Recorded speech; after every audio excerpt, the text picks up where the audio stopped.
Ay, sabon sa utan. Anak ko, sakto ng anak ko. Hindi ka na, kung di nyo makuha ng pagka-malnutrition, nasabot na mo sa may tabo sa inyong kuhan. Atong kalawas. Ang sunod nga to, tagsatag. Ikaw no mga pagkatagsa nga kamaagi nga may kaya ang malnutrition.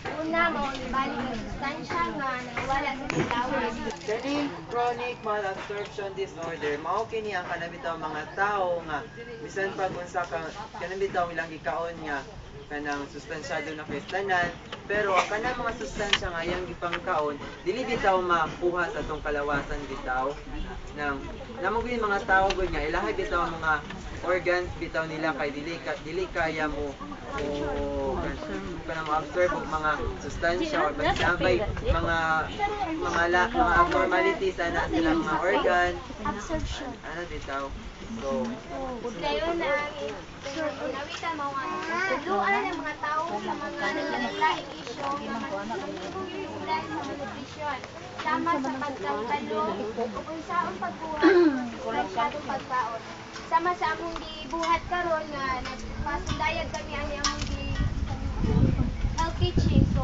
usa na pud sa kapamaagi nga makuha na makibalo mo kung saan pagbuhat sa mga sustansya then ang ikapito Ang ikapito kay ang sakto pamagi sa pagligay sa malnutrisyon. Ang pagligay sa malnutrisyon kay ang pagkaon sa saktong pagkaon. Tungod sa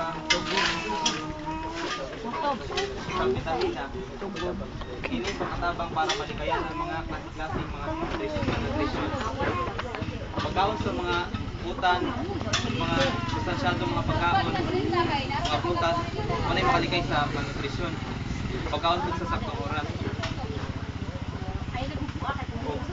Baka po tagtuhan mga isda, karne, pero ang mga kanang mga baboy, panalagsara dili man sige. Kaya nampod na sa likuan, sustansya. Dayon, inom po tagtuhan vitamin, panalagsa, Vitamin. inom na panalagsa kung wala tayong kapalit. Or kanang mga kalamansi, ba kay vitamin C man.